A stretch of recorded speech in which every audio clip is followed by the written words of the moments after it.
Hi friends, welcome to another episode of Creating Things Together with me, James, and this lovely lady, Christina. Hello. My wife. We are here in California. We're in an Airbnb right now. We are sitting at a glass table, which we hope not to break with the mic stands. They are pretty heavy. At some point, you know I get passionate. And we are also sitting in the reddest chairs ever So on brand. conceived by man's mind. Mm-hmm. Very soft chairs. Yeah, they're nice. Yeah, I mean, is it like a cover? Yeah. Oh, it's a cover. So yeah, we're in this Airbnb because we're in California. We have been going on a lot of journeys. Mm-hmm. One of the things that we did yesterday, which was quite fantastic, was we recorded a podcast episode with Brandon from This Is Tech Today.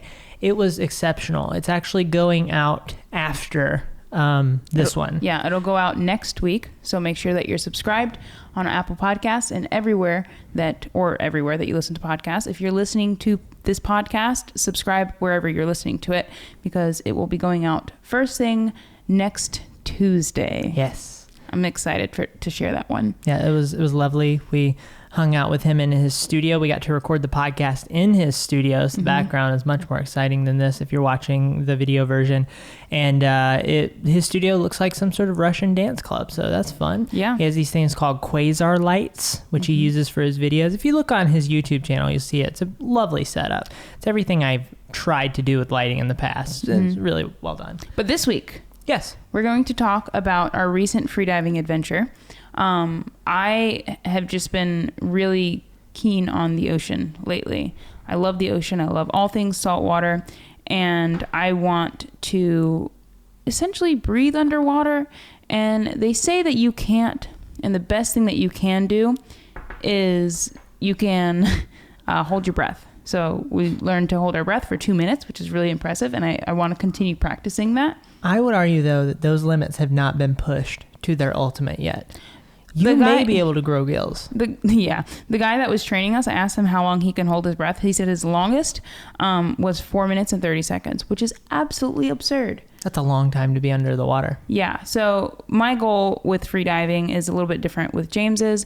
I'm not really interested in depth. I'm more interested in bottom time, just so I can grab a camera, go underwater, find some fish, become friends with them, hang out a little bit before I need to go back up and breathe and then go back under and continue the process of filming. Basically be as much of a fish as possible. Yes, as humanly possible. Yeah. And I love that about you. I love your obsession with the ocean. Thank you. I really do. I don't know if I tell you that enough. I think it's fascinating. Yeah. I feel like my obsession with the ocean is more of a burden to you because I need you to come into the ocean with me. Mm-hmm. But the good thing is James is my designated safety buddy. We'll explain why a little bit later on. Mm-hmm. James had some dramas and some troubles with the whole freediving process, but let's start from the top. What I do need to make sure before we go into this, what I do need to make sure we do is you like to abridge stories. Oh, geez. You like to go through stories way too quick and you skip details that I think are help provide an immersive atmosphere for the listener. Blah, blah, blah, blah, so blah. What was that? Those were bubbles. Oh, wow. We're underwater. Wow. That was, yeah. So I want to make sure that we very slowly move through this. This isn't our video. We don't have to edit this. This is like the Reds video. So we don't have to edit this. Mm-hmm. We can just have a conversation and move slowly because I think there's so much nuggets. Okay. Such nuggets. So much nuggets. There's such nuggets. If you guys want and this is an audio version of this. If you want a visual version of this entire experience, we have uploaded a YouTube video. Believe they're going up around the same time, and if they haven't, then this video will be delayed. Hello. But yeah, so I will link the YouTube video below of our entire experience. We talk about very similar things because this is about the same thing. So this is audio, that will be video. James wants me not to skip the nuggets. Okay. This is raw and unedited. Dun dun. Yeah. That was the what's it called when the thing comes in at the beginning of the movie? It's like Dolby, not Dolby. It's the other one. Doesn't matter. I suppose it doesn't matter. So we took an introduction course to freediving, me and Christina. What is freediving, James? Freediving is when you go underwater as a scuba diver would do, but you have no tank. The only gear you have on your face is a goggles and a snorkel. A goggles and a snorkel. Mm-hmm. 2 if you want, but I suppose that wouldn't really be particularly helpful considering we only have one mouth. So we decided we're going to come to San Diego specifically in order to initiate this freediving course. Christina found a lovely guy with a beard, and his name was Chris? Yes. And the course what was so cool about it from the beginning was it was only Chris and us 2. Right. There was no big class of people that he had to take care of. It was very personalized. It was a lot of fun. I was very strategic on, not strategic. I was very specific with the course that we took. We have a lot of different options because we do have family everywhere in the United States, essentially. We have family in Florida and South Carolina. Those were the 2 hot spots that I was looking at. And I was like, I don't really want to, like, Florida's kind of, I mean, it's beautiful, but at the same time, the people there, for the most part, it's like kind of a tourist trap. So we wouldn't really get the experience that we were wanting. People there are not very nice. Right. And then in South Carolina, I just wanted to not go back to South Carolina so soon because we just were there. Does one free dive in South Carolina? Yeah. I suppose you could. Yeah. Charleston, there's a free diving school. So I wanted to find something different and decided California. Southern California, we could drive there. So we save money on flights. We save money on getting a rental car. If we needed to take our dog, we could, and we did. Cooper is there laying on the ground like a good boy. So there was some strategy. There was a lot of strategery going on with the course that I chose. Yeah. And this course just, number one, you did a wonderful job. Yeah, the guy had a good website. And number 2, upon speaking with him, he's essentially just a freelancer in a different way. So he teaches these courses. He carves surfboards, like custom makes them, and he does one other thing that I forget. And also he is developing an app, which I'm sure we'll dive into, pun intended, a little bit later on. And when I was there and talking to him, I was so excited because I felt like we were in the position to help basically ourselves, just in a different life. So we're freelancers, so gig culture is our thing. We like to make videos, and projects just come out of the blue oftentimes, and sometimes we have to reach out for those projects. But recently, projects have just been coming to us, and I was just really excited that we were able to provide that value to somebody else. It was on par with how expensive it should be. It was a fairly expensive experience at $350 a person, so $700 for a day and a half. That's a lot of money, but it just felt so good knowing that we were spending that lot of money to like help somebody build their passion. Not for a corporation. We're not sending our money to big diving. Yeah, James tends to be big corporation heavy, offended, not fan of. No, I'm just kidding. It was a joke. Oh, okay. Yeah, it was completely a joke. I love Oh, corporations. the heater's on. Do you mind turning that Corporations are actually my favorite type of business. James likes corporations. All right. It was just wonderful knowing that we were able to help or work with another freelancer. Yes. Essentially. So we began our journey in the back of a spearfishing / swim apparel shop. There's like a nice little classroom in the back, TV, lots of like some fish on the wall. It was an eclectic experience. I see this man with a beard. I told him I liked his beard. And then we sat down and began to learn the fundamentals from an academic perspective of freediving, of which there are many. And I was fascinated by this part. It's funny. I hated school when I was growing up, but I love to learn. James bought a pen. I brought a pen. And I was so impressed. I saw, like, he sends us a little syllabus of the timeline of the day and things to bring. And he's like, bring a pen. And I was like, okay, I'll bring, like, my phone so I could take notes on my phone because I'm never going to look at this book ever again. But I always have a pen in my book bag because you never know when you need a pen. You never know when you need to sign a check. Am I right? And James was like, happens to me too much. James said, "Oh, a pen," and he like whipped out a pen. I was like, "Is that my pen?" He's like, "No, it is actually my pen." Yeah, it's technically your pen. Yeah. But the reason I asked him that is I usually keep a pen in James's book bag because James is always around me and one of us will have a pen. And I was just so impressed. I was just like, wow, that was the hottest thing. Yeah, I brought it with my Bible because I was going to take some notes. This is my Bible. And notes I have taken. Yeah. And it was good because in that moment, I went, I have a pen. This is I'm going to be able to take notes. I took like 3. But yeah, halfway through the course, I see James taking a picture of the board, and I was like, "Yeah, I knew he wouldn't take notes." Yeah, well, it's just there's so much. I'm a slow writer, so there's so much mental bandwidth that goes into writing the letters, fast drawing writer. the shapes. You'll be a fast writer if you practice.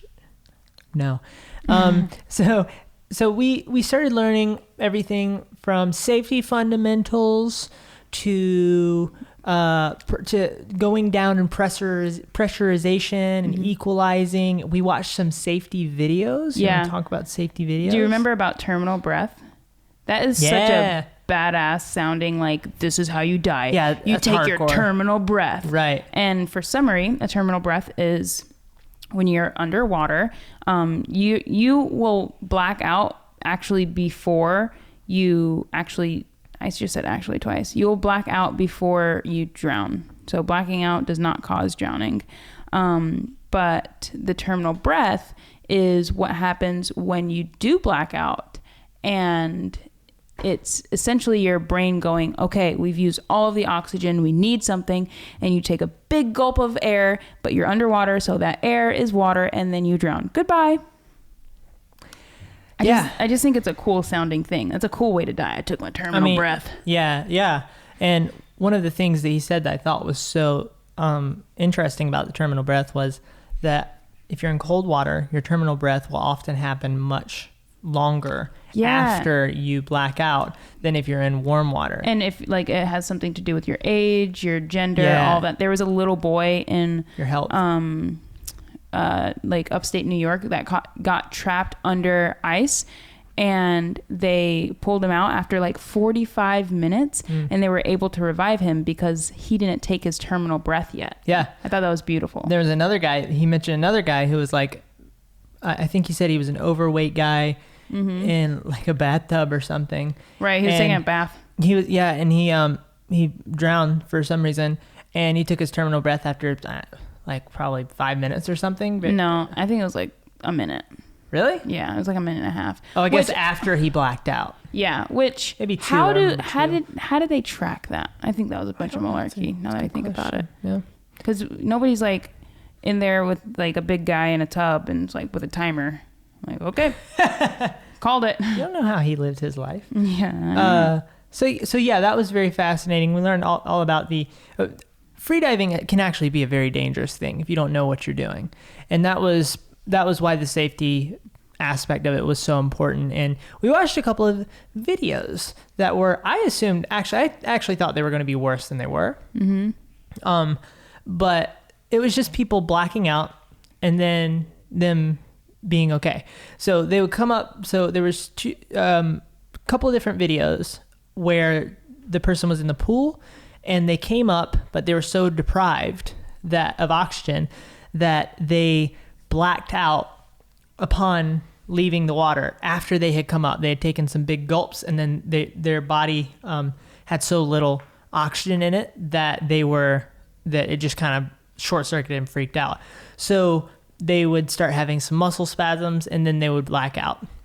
Or maybe they wouldn't black out. Blacking out is not that big of a deal. You don't get any brain trauma from blacking out, according to what we learned.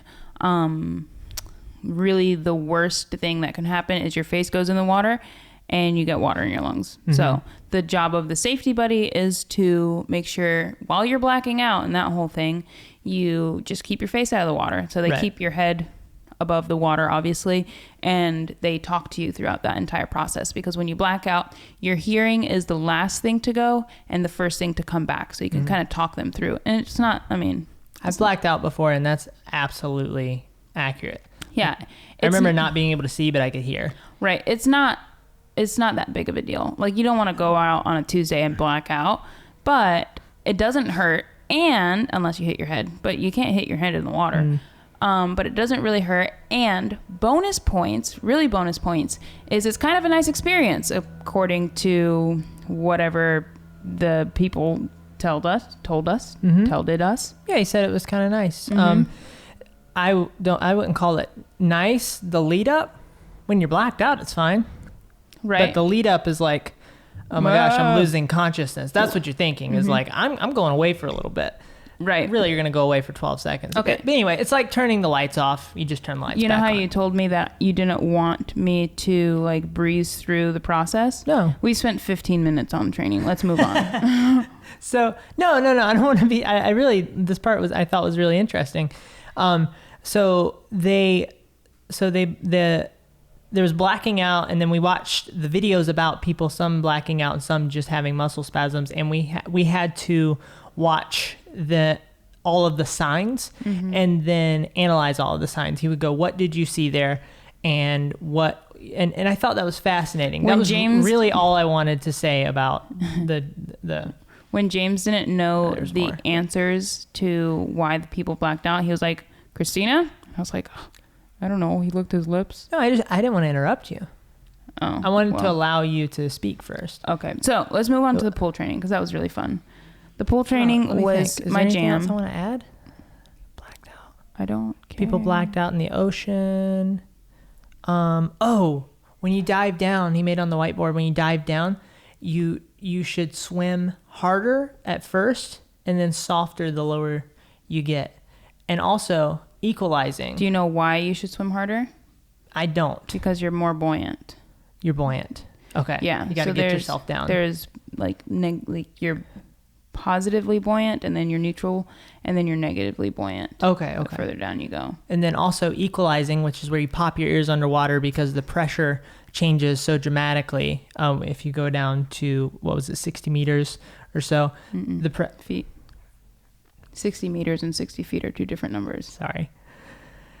If you go down to 60, some level of depth, the atmosphere multiplies on itself essentially, and the pressure changes, and you die. Yep. Goodbye, everyone. No, so you have to pop your ears continuously, and like he described it as like, as you're pulling down the rope to go down, if there's a rope, you should equalize your ears every pull. For the first bit. Every 3 meters, essentially. So. This became a huge issue for me. I could not figure out how to equalize, but we'll get to that. And apparently that's a problem for other people as well. Well, good. You're not alone. Yeah. So pool training, Christina. Yeah, pool training was really fun to me because this is when we got to be in our wetsuits.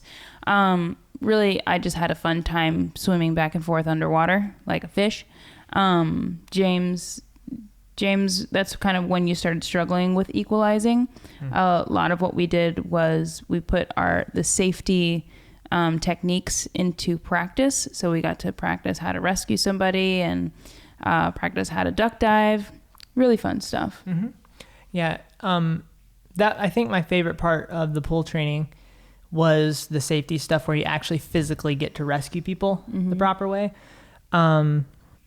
So I would rescue Christina, she would rescue me, I would rescue the instructor, and there were maybe 4 movements that you would have to take part in to get the person maybe up to the surface and keep their head above the water. And it kind of reminded me of what I feel like mixed martial arts fighting would be like, where you have to break down these movements into their individual micro movements, and you do that over and over until it's muscle memory. That was kind of what we were doing, and I thought that was so fun. I really enjoyed that, and I love the practicality of learning that, so that if one day I need to pull somebody out of the water, then Cooper, if I need to pull Cooper up because he's a water puppy and he likes to push himself to the limit because he's in it to win it. Is that a song? I don't know. Push it to the limit. Push it to the limit. Oh yeah. I don't think those are the words. I think you're thinking of like High School Musical or something. I think so, yeah. I don't think they were in it to win it. Movie. Anyway, so James is a huge High School Musical fan. I love the practicality of learning that skill. That was a lot of fun. One time I accidentally pulled him up. You're supposed to pull them up from the bottom of the pool if they're signaling that they're about to black out, and then they black out. You're supposed to pull them up by their head, and that's not true. Yeah, if they're blacked out. Yeah, I'm if they're so blacked screwed. out, you pull them up by their head, right? If they're blackout, but if they're signaling to blackout, you just go help them. They Right. go for a free ride, You give and them a then free ride, yeah. if they do black out, then you just yank them up by their head. Yeah, you just pull them up by their head like a baby being birthed, and you have to during that you have to make sure that you're covering like their entry holes for bringing in. So that was important. So you have to put your hand on their face and like cup it on their chin, and then put the fingers over their like airways. Like that. See, I couldn't breathe. You have to cover their airways so that as they're coming up, they're not gulping in water. So if they take their terminal breath in that moment, you're covering the entry. That way you can bring them up as fast as possible. Right. But I think also just because I think when you black out, you're gonna probably open your mouth and let some water in as well. Right. But also terminal breath. So terminal breath. There was one point where I pulled him up by his head, and you're supposed to lean him backwards. I leaned the instructor forward, so and I pulled at him, like I basically lifted him out of the water by his face. I was like in the middle of saving his life. I'm like, oh, sorry. Yeah. So we need to practice some saving techniques. Yeah. I think we need to. One of the things I was thinking was we need to practice this on each other, but I think that would be really funny to be at a public pool. I think so. And practice safety techniques on each other. Right. I'm just so excited. I want to get at the very least the fins, freediving fins. That way we can practice in the pool. What did you enjoy about pool training? What did you pull from that? Pool. Honestly, dive in. Deeper. Go deeper on the topic of depth. I just liked swimming underwater. I just liked seeing that I am capable of swimming. I swam a length and a half completely underwater, and I just want to do more of that. I know that there's other things. When your body's kind of running out of oxygen, your stomach will contract, and it's basically your body begging you to breathe. And I want to get better at kind of mastering that. So while we're in Salt Lake City, we're going to, I really plan on training a good bit and practicing. That way when we get out somewhere where there's an ocean, I can put that into practice. I'm sure that within the next 3 years, we'll probably live in a coastal city. I'm not sure what coastal city that will be, but I'm just like, the whole point of this is to get better at filmmaking underwater. So it's like we have to take the beginning steps.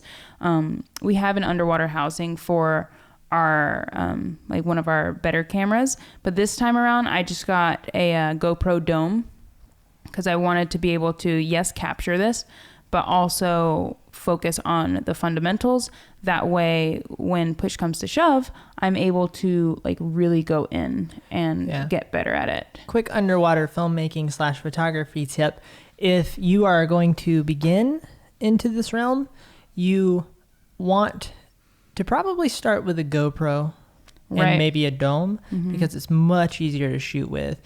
I think for one, the GoPro has stabilization that's specifically built for this purpose. Also, it's quite wide.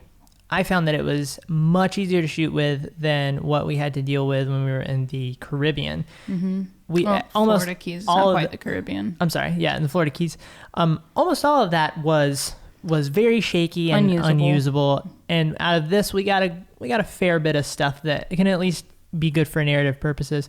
So don't jump straight in to the I want to put an A7 inside $1,000 housing so that I can film good footage unless you're ready for a challenge. Right. Or unless you have like a month to spend in the water. I'm a victim of like buying a nicer housing, not like the fancy ones, but pretty pricey housing when I could have just bought a $50 one and used the GoPro. But really, just has to keep the water out, right? Yeah, just saran wrap it. Yeah. We got a lot of Ziploc baggies. Okay, so let's talk about the ocean. Yes. Day 2. Day 2. Oh yeah, day 2 of the thing. So this is kind of this was when I was really excited. So for the first part of the day, we worked on our static breath holds, and that's when I learned that I can hold my breath for 2 minutes, and I want to do more of that. Essentially, you just have to lower your heart rate, and you can hold your breath for like a year. And basically. So after we held our breaths for roughly 2 minutes each, that was like a 20-minute exercise that we did. We walked out to I'm not ready to go past that yet. Oh, jeez. Go ahead. What do you have to say? I thought that was a very calming experience. It just felt like meditation. So if you want a good meditation technique, go do some go look up static breathing techniques. Static breath holds. Static breath hold techniques. We just laid in the grass.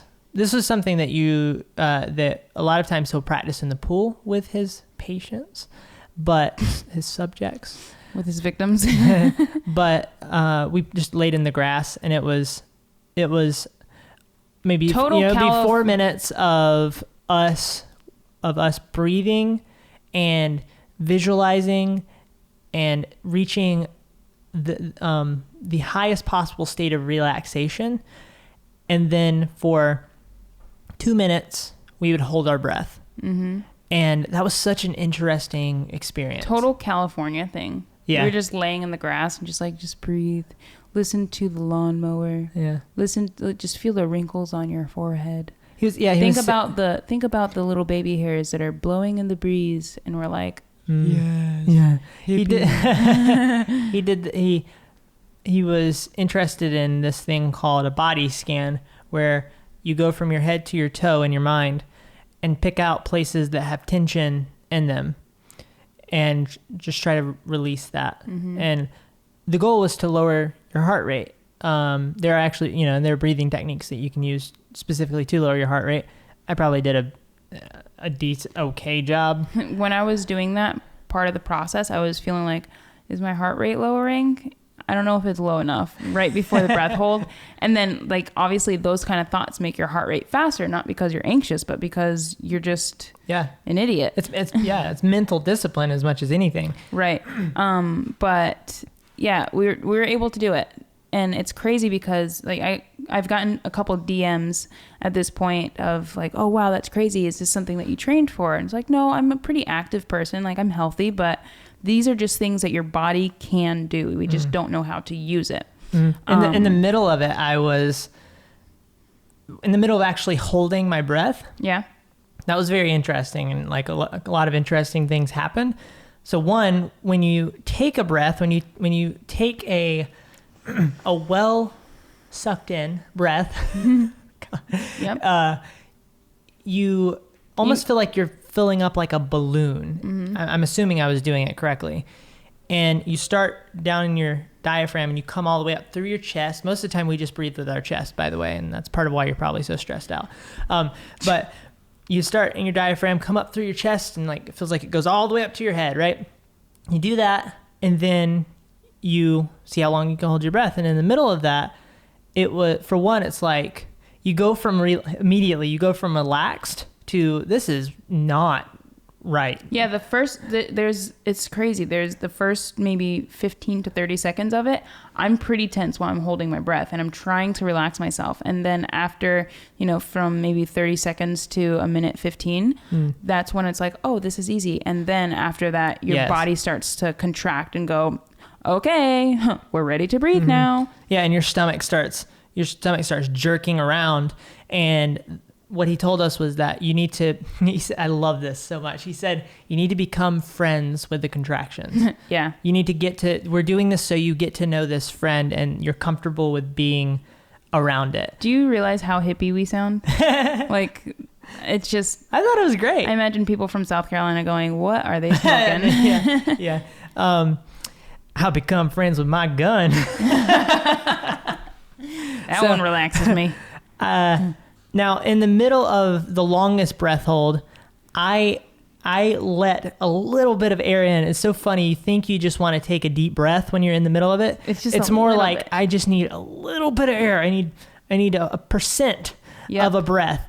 And so my issue is not the contraction. Some people contract early. Some people contract late. I contract early. And then some people actually have a baby while they're breathing. I think I contract late, but what I was feeling, what I was struggling with was these little flaps in your throat that are in charge of tubes. No, that's in your head. That's equalizing. Oh, okay. These little gestation flaps. tubes. There you go. Those little flaps in your throat that control if you're going, if you're getting air to your lungs. They just wanted to open up so bad and just let just a little bit of air in. And at one point I couldn't control it, and it just let just a little bit of air in. So I didn't hold my breath for a full 2 minutes, but I basically did. But you can, and the cool thing is, like, I feel like you could push your body really far. Absolutely. I'm saying I didn't. We should practice that every Tuesday is breathing. Yeah. It's just all day we breathe. Yeah, let's put that on the calendar. Are you being serious? I don't know. No, I mean, because we won't do it if not. That's true. Okay, so yes. Breathing was great. We walked out, swam an ungodly distance. So it was cold. We were in wetsuits. Right. So a lot of people will rent a boat, and they go on the boat and they go to the buoy, and they hook onto the buoy and then they swim down.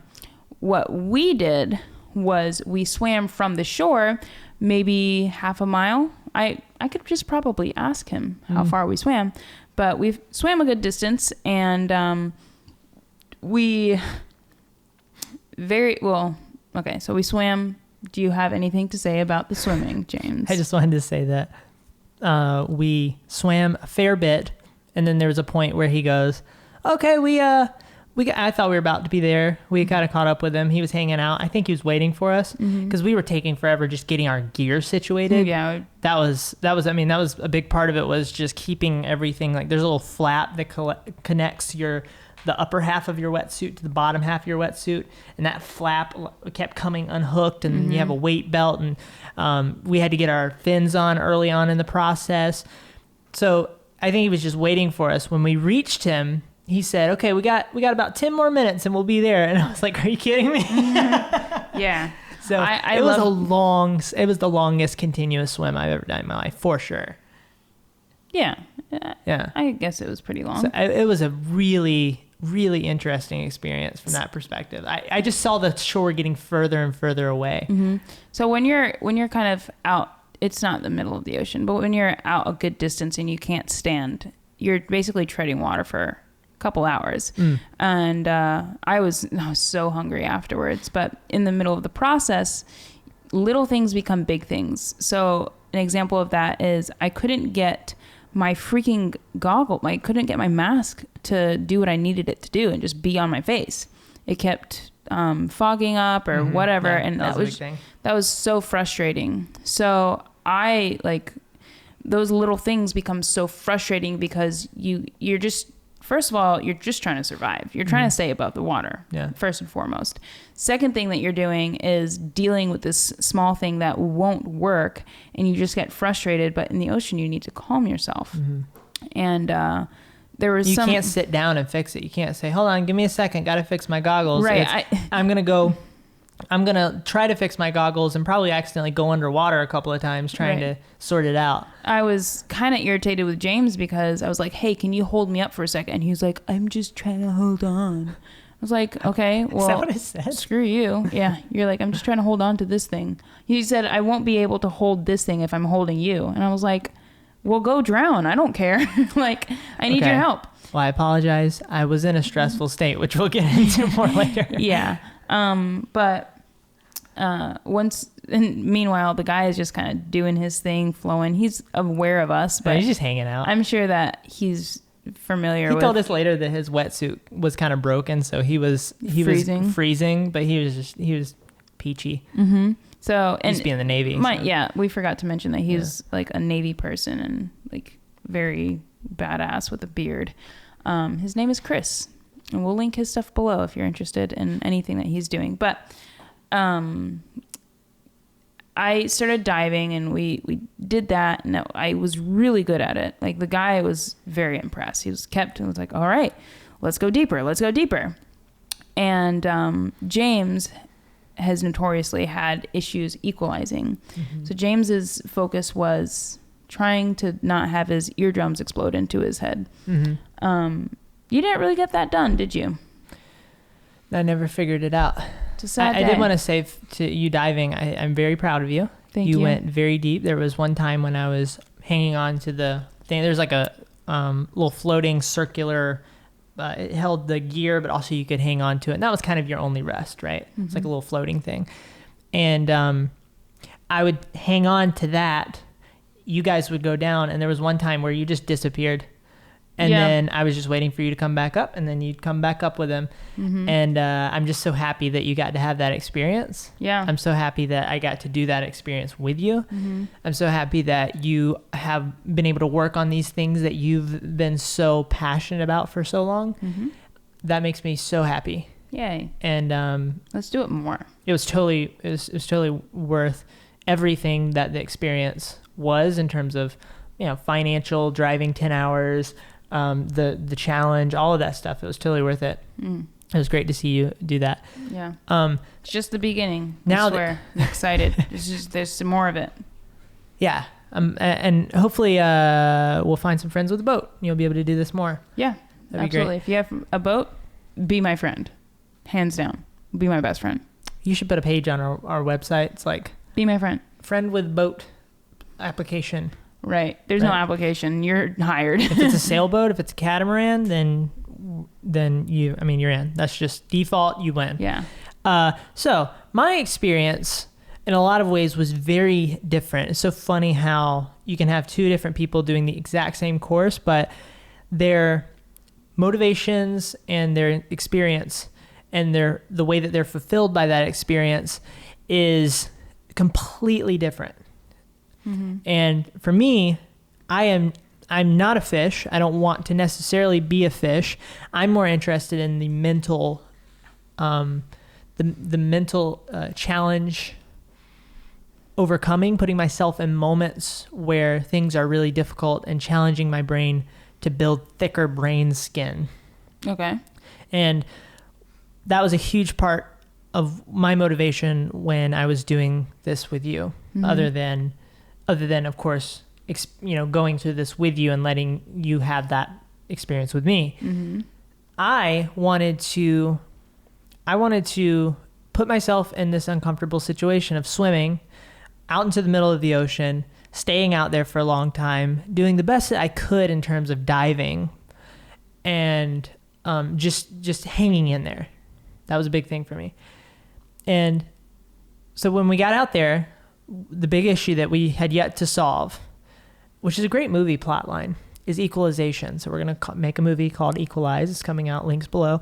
And so with equalizing, you are taught to plug your nose and kind of blow, and it should open up your ears. And did you do it?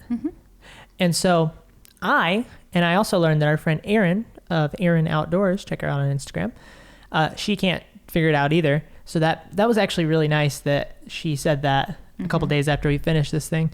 It helps me feel like I'm not alone. Because a lot of times it's like, I feel like I'm weird because I can't do these things. Like you're the loser of the group? Yeah. That's what we were saying about you. Yeah. And and I saw you guys talking, and I was, this guy. Whatever. Frickin'. Yeah, but after I left, I didn't tell you this, but I burned down the store. Did you? Yeah, because he called me a loser. So. Bummer. Yes. Yeah. I mean, it had to be done. It wasn't even his store. I just burned down the classroom in the back. Right. So as I also have an issue with motion sickness. I get car sick very easily. I wonder if that has something to do with your equalization. Maybe so. They might be interconnected in some way. I also get seasick.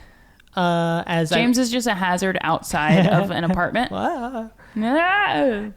So yeah, I also get seasick, and so I learned on this trip that one get seasick swimming just as they do in a boat. Yeah, there's a science behind seasickness, and I can't explain it, but essentially your perception and your reality, they're not together. Right. So you're rocking around, but your perception is... It's like you want to be stable. Your perception is you should be stable because you were just on land. Right. But your brain is just moving all over the place. That makes and you're sense. just like, somebody help me. Yeah, that makes sense. So James was struggling. James was struggling with equalizing. I went down, and I think at this point I went down maybe 40 feet, and I shot back up. I think I went back up a little bit too quick because I started having contractions and I panicked a little bit, which I should have just accepted the contractions and calmed myself and know that honestly, if I black out, I'm in the best case scenario. I'm in a class with a professional, so it should have been fine. But I panicked a little bit and went back up. And as soon as I panicked, my brain went, "You're seasick."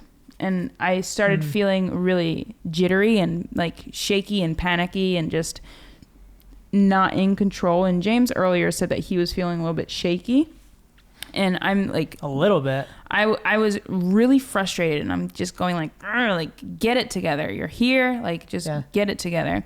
So I went down a couple more times, and in that state, and that's the thing. You're like I'm feeling this, but I can't stop, because it's like if you stop, you feel like you're giving up, or you're gonna give in to that thing. Right. So James at this point was like, "Hey, I'm just gonna let you guys do it." And the guy was like, "All right, you do you." Yeah, so I'm just gonna, if it's okay with you guys, I'm just gonna chill up here for now. Right. Because I knew that I was in such a stressed state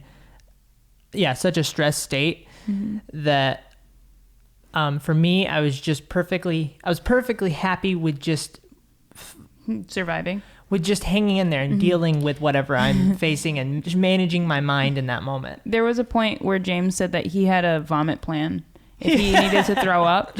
You do feel better after you throw up whenever you're seasick. But anyway, it was just a really challenging experience, and we both kind of got to a place where we're like, all right. And in my mind, I'm going, my goal is not my bottom times. My goal is to be able to hold my breath and compose a shot and all of that stuff. I don't think that we captured as well as I would have wanted to. I don't think that we filmed the way that I would have wanted to, which is pretty freaking irritating. But this is just our first experience, and we need to have more, and we need them to be more frequent. So this year, honestly, a lot of our trips, I planned for them to be around the water, and for us to at least get in the water twice on a trip or something like that. I do want to touch on a couple more things. Yeah. But, of course you do. There was a point where I was, so I think Christina's arc of seasickness was she got seasick kind of at the snap of a finger when she, it kind of came on very quickly. Whereas for me, it was a steady progression all the way from the shore. The way that you know that you're seasick is if you have a burp and it's like a really like... Good point. Yeah, you're like, whoa. You're like, that's a... And when I had that burp and I'm like, yep, seasick. Yeah. And he's like, oh. James had a burp very soon after that. So that's like, that's a sign. I started burping. It's like your body creates gas. Yeah. And needs to let it out in some way. So I was, if you've never been seasick, one of the things that I think you wouldn't anticipate about being seasick is less about the fact that you just feel physically sick.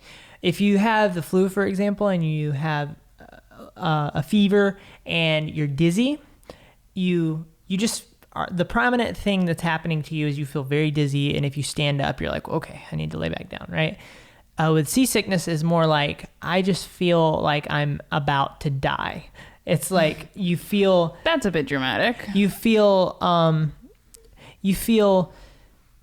very panicky. Panicky is better. Yeah. About to die. I've never been about to die, so I wouldn't know. So. No, I mean, it's obviously what's the word? Exaggeration. But I'm using that exaggeration to illustrate kind of the feeling that you're experiencing, at least for me. Obviously, I knew I was not about to die, but you feel very panicky, and your body, the weird thing is that your body comes along with that. Mm-hmm. And it's adrenaline. the way that it comes along with that is I was physically shaking. So a lot of times you'll feel panicky, but you're like, it's okay. Just calm your mind. Right. At this point, there was a point where I'm holding on to the thing and my whole body is like shaking. Right. I think that was adrenaline. I think that was adrenaline from the situation and like adrenaline from your panicking and your body's just like coping with that. Maybe so. Yeah. So it's just a really uncomfortable place to be. And if you want a challenge and you get seasick, go for it. So when this course was my idea, because this is really my big goal, and James has to come because I need a safety buddy. And so he agreed to do it, and I'm thinking like maybe he'll like find a passion for the ocean like me.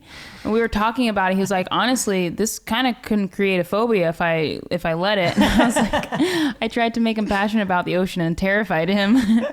But traumatized me. That was what we were saying. Yeah. I was like, I think I'm traumatized. Yeah. You were like, crap, I traumatized you. But these are situations that I'm glad that we put ourselves in. They're not comfortable ones, but in my mind, it's not really an option to not do it, because otherwise I'll just be watching videos online of people freediving and doing these things and just be jealous. So I think it was super important for you. Yeah, I need to do it. And even though it makes me a little bit anxious to think about, doing something like that again, I need to do it because I won't be happy if I'm not achieving those things and, accomplishing the goals that I want to accomplish. So I would encourage you guys to go after that kind of thing. Yeah. And then the other thing that I was going to mention that I forgot because you started speaking. So go ahead. I'm so sorry. You're fine. You good? Well, I'm not good, but you go ahead. I'll remember it in a think second. about it. Yeah. One of my proudest moments when I was out there was when he said, do you need to go in? Because Chris was actually a fantastic instructor. Mm-hmm. He could be a therapist. I would say, yeah, feeling kind of not great. And he would just go, okay. And maybe he'd offer a solution, but if anything, he'd just listen and allow me to kind of have that and not make me feel stupid for having that, which is incredibly important. And there was a point where he said, do you need to go in? And I said, no, if you guys need to keep working, I'll be fine. And that was probably my most proud moment in this, because what I struggle with is sometimes I can take the easy and selfish way out in a group situation because I don't want to be uncomfortable anymore. Yeah. And I really want to work on that. And that was a moment where I was pushed to a limit. I was pushed to a really, a really emotionally challenging place, a place that you just wanted to get out of. I wanted to teleport out of there. When we got out of the water, you're like, that's the hardest thing I've ever done. And I said, yeah, I don't think I can be a Navy SEAL.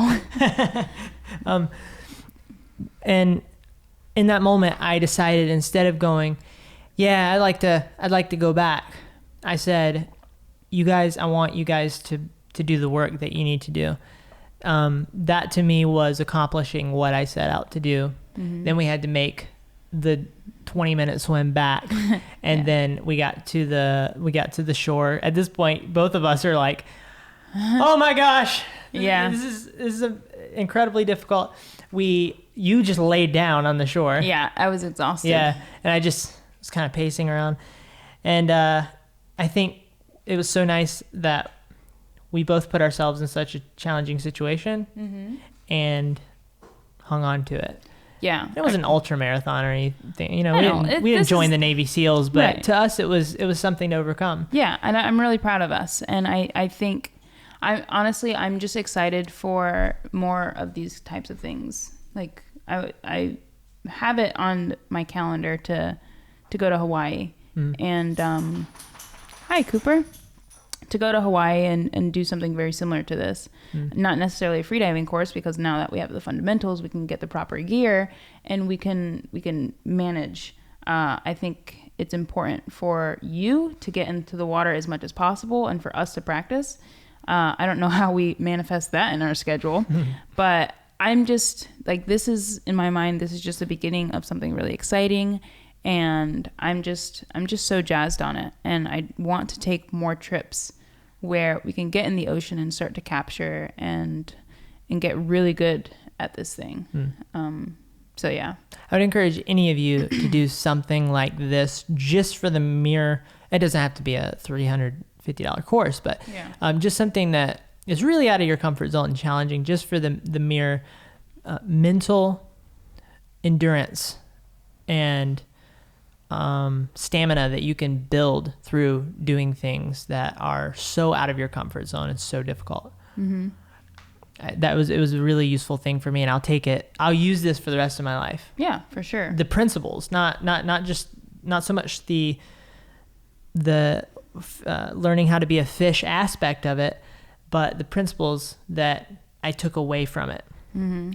That all of those things will stick with me. And when you go through a situation like that really challenges you, it's different than reading it in a book. It sinks into your body in a different way. Because you feel it as much as you're learning it. Yeah. I think that's a really good place to wrap this one up. I think so too. Yeah. We have to check out this Airbnb 15 minutes ago. So or else the mafia. The LA Mafia. So guys, thank you so much for listening to this episode. Yes. It was about creative things, but more of an experience. And we encourage you guys to push yourselves and have these experiences. And if you want to do a certain type of filmmaking, do the things that it takes to get to those types of filmmaking. Yes. I'm currently on that journey.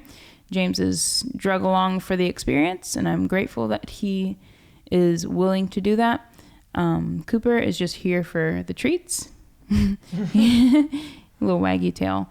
But yeah, if you guys are interested in a course like this, I'll link Chris's information below, and also link the video. That way you can see this experience with your eyeballs. But with that said, I'm going to end this. Make sure you're subscribed again, because next week's episode will be quite the doozy. It's I like a good your one. hair, by the way. Thank you very much, James. I like your face. It's a very nice one. Guys, have a good day. Bye. Bye.